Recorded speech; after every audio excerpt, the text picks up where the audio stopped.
MBBS, MD, MS, BHMS, BAMS doctor हो और loan की जरूरत है मशीन के लिए, हॉस्पिटल के लिए या क्लिनिक के लिए, तो आज का वीडियो आपके लिए है।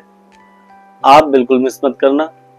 और वीडियो स्टार्ट करने से पहले मैं सभी डॉक्टर्स से रिक्वेस्ट करूंगा कि आप चैनल को सब्सक्राइब जरूर कर दें, क्योंकि इस चैनल पे हम लोन एंड फाइनेंसेस से बातें करते हैं और सिर्फ बातें नहीं करते, हम आपको लोन करवा के देते हैं। कोई ज्ञान नहीं देते, आपको रियल लाइफ प्रॉब्लम्स जो आप फेस करते हो उसी का सॉल्यूशन प्रोवाइड करते हैं। तो सबसे पहले हम बात करते हैं कि डॉक्टर लोन या अनसिक्योर्ड लोन या प्रोफेशनल लोन क्या होता है।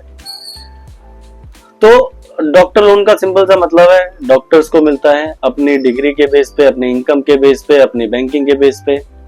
आप डॉक्टर हो, क्लिनिक रन कर रहे हो, सैलरीड हो, सैलरीड प्लस क्लिनिक हो, कंसल्टेंट हो, आप किसी भी प्रोफाइल में हो, किसी भी तरीके से आप डॉक्टरी का काम कर रहे हो और लोन की जरूरत है तो आप लोन ले सकते हो। अब बात करते हैं कि भाई डॉक्टर्स जो होते हैं उनको पैसे की रिक्वायरमेंट होती क्या है। तो डॉक्टर्स को पैसे की रिक्वायरमेंट जनरली अपने क्लिनिक में कोई मशीन लेनी है, मशीन के लिए चाहिए। रेडियोलॉजी जो होते हैं उनको एक्सरे की मशीन हो गई या रेडियोलॉजी की मशीन्स हो गई, अलग अलग मशीन्स होती हैं, उसके लिए जरूरत पड़ गई। क्लिनिक को बड़ा करने के लिए जरूरत पड़ जाती है। जॉब कर रहे हैं, शाम को क्लिनिक करना है, छोटा मोटा क्लिनिक खोलना है, उसके लिए जरूरत पड़ गई। तो बेसिकली आपकी जो रिक्वायरमेंट है वो क्लिनिक से रिलेटेड है या डॉक्टर्स को आगे, अच्छा डॉक्टर एमबीबीएस करके एमडी कर रहे होते हैं तो उनको इसलिए भी जरूरत पड़ती है कि एमडी में थोड़ी बहुत पैसे की रिक्वायरमेंट होती है, भाई शाम को क्लिनिक करना है या फिर जरूरत पड़ जाती है। तो आज का वीडियो आपके लिए है। तो सबसे पहले हम बात करते हैं कि डॉक्टर्स कितने तरीके के होते हैं। अगर बैंक के पॉइंट ऑफ व्यू से बात करें, भाई बैंक किन किन डॉक्टर्स को लोन देता है, तो सबसे पहले हम बात करें तो MS, MD, MBBS, BHMS, BAMS, BDS, MDS, ये चार ही कैटेगरीज हैं जिस चार कैटेगरीज में बैंक फंडिंग करता है।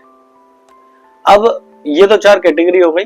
अब बैंक किस किस को फंडिंग करता है? बैंक इंडिविजुअल डॉक्टर को फंडिंग करता है। सेकंड, बैंक हॉस्पिटल को फंडिंग करता है। थर्ड, बैंक आपका कोई ट्रस्ट है जिसमें आप मतलब ये डॉक्टर का मतलब डॉक्टर्स क्या कहते हैं, ट्रस्ट भी बना लेते हैं, ट्रस्ट को फंडिंग कर देगा। इन शॉर्ट, आप अगर डॉक्टर है तो आपको फंडिंग इजीली मिल जाएगी। तो अब बात करते हैं कि भाई डॉक्टर को किस बेसिस पे फंडिंग मिल जाती है। भाई डॉक्टर्स को उनकी सैलरी के बेस पे मिल जाती है जो सैलरीड है, डॉक्टर्स को उनकी डिग्री के बेस पे मिल जाती है जो डिग्री वो होल्ड कर रहे हैं, डॉक्टर्स को क्लिनिक के बेस पे मिल जाती है, डॉक्टर्स को हॉस्पिटल के बेस पे मिल जाती है। लिस्ट ऑफ डॉक्यूमेंट सबके अलग अलग हैं।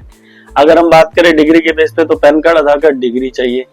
अगर हम बात करें आपके सैलरीड के बेस पे तो पैन कार्ड, आधार कार्ड, डिग्री, रजिस्ट्रेशन, 3 महीने की सैलरी स्लिप, 6 महीने की बैंक स्टेटमेंट। अगर हम बात करें फाइनेंशियल्स पे तो पैन कार्ड, आधार कार्ड, 2 साल के फाइनेंशियल, डिग्री, रजिस्ट्रेशन। तो डिग्री, रजिस्ट्रेशन, पैन कार्ड, आधार कार्ड सब में कॉमन है। अगर हम बात करें डिग्री में तो एक 6 महीने की बैंक स्टेटमेंट चाहिए। अगर हम बात करें सैलरी की तो salary slip plus bank statement चाहिए। अगर हम बात करें हॉस्पिटल की तो हॉस्पिटल का करंट अकाउंट और 2 साल के फाइनेंशियल चाहिए। अगर हम बात करें कंसल्टेंट की तो लास्ट 2 साल के फॉर्म 26 एस चाहिए, प्लस आपकी जिसमें पेमेंट आ रही है वो चाहिए। तो इन शॉर्ट, अगर आप डॉक्टर हैं और रिक्वायरमेंट है तो आपको इजीली लोन मिल जाएगा। अब बात करते हैं कि भाई कितनी इजीली लोन मिल जाएगा, मतलब कितनी तेजी से लोन आपको अप्रूव हो सकता है। तो मार्केट में जितने भी बैंक्स हैं सब के सब डॉक्टर्स को एक स्पेशल स्कीम, इसके स्पेशल ऑफर प्रोवाइड कराते हैं। तो ये डिपेंड करता है कि आपकी फाइल किस बैंक के किस प्रोफाइल में फिट हो रही है। अगर हम बात करें बजाज फाइनेंस से अगर आपका लोन अगर हमें करवाना है तो हमें 2 से 3-4 घंटे में आपका लोन अप्रूव हो जाएगा, डिसबर्स भी हो जाएगा। बेसिकली बहुत अर्जेंट रिक्वायरमेंट है। तो अगर हम बात करें भाई आपकी जो प्रोफाइल है वो बजाज में फिट नहीं हो रही तो भाई HDFC, एक्सिस, ICICI, इसमें 3 घंटे में लोन नहीं होगा, बट हाँ आपका लोन इजीली हो जाएगा, 2 से 3 दिनों में आपका लोन डिसबर्स हो जाएगा। तो हर बैंक की अपनी पॉलिसीज है, अपनी पॉलिसीज के अकॉर्डिंग डॉक्टर्स को लोन प्रोवाइड कराया जाता है।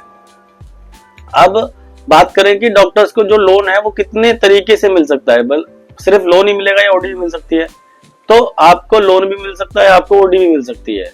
लोन का मतलब अगले 4 साल 5 साल के लिए आपकी फिक्स ईएमआई बन जाएगी, हर महीने वही ईएमआई आपके अकाउंट से कटेगी। और जो ओडी है, ओडी के अंदर जितने पैसे जितने दिन के लिए यूज करेंगे उस पर इंटरेस्ट लगेगा, नहीं यूज करेंगे तो नहीं लगेगा। ये काफी अच्छा प्रोडक्ट है। डॉक्टर्स की जो रिक्वायरमेंट होती है अनसर्टेन होती है, आज की रिक्वायरमेंट है कल की नहीं है। आज 4 लाख रुपए की जरूरत है क्योंकि मुझे मशीन सस्ती मिल रही है, 10 दिन बाद वही 4 लाख रुपए मेरे पास कहीं से आ जाएंगे तो मुझे रिक्वायरमेंट नहीं है। तो अगर अपनी रिक्वायरमेंट ऐसी है कि भाई सडनली पैसा आना और जाना चाहिए तो आप ओडी ले सकते हो। और अगर रिक्वायरमेंट ऐसी है कि भाई मुझे पैसा वापस नहीं आएगा, मुझे पता है कि मेरे को अपना लोन चुकता करना है 3 साल 4 साल में, तो आप फिक्स ईएमआई बनवा लो। फिक्स ईएमआई आपकी 3 साल 4 साल जो भी आपका टेन्योर रहेगा उसके अकॉर्डिंग आपकी ईएमआई बनेगी, आपका लोन डिसबर्स भी हो जाएगा और रिपे भी हो जाएगा। तो बिल्कुल वेट मत करो। अगर रिक्वायरमेंट है लोन की, बहुत अर्जेंट रिक्वायरमेंट है, तो आप कॉल करो। पैन इंडिया सर्विस अवेलेबल है, कहीं से भी हैं आप, इंडिया में किसी भी जिले, किसी भी शहर, किसी भी गली से हैं। और अगर आप MD, MBBS, MS, BHMS, BAMS, BDS, MDS हैं तो आपको लोन बहुत ही इजीली मिल जाएगा, घर बैठे हुए मिल जाएगा। बहुत बहुत धन्यवाद। अगर लोन की रिक्वायरमेंट है तो स्क्रीन पे दिए नंबरों पे कॉल करो, हम आपको पूरा गाइड करेंगे, पूरी हेल्प करेंगे।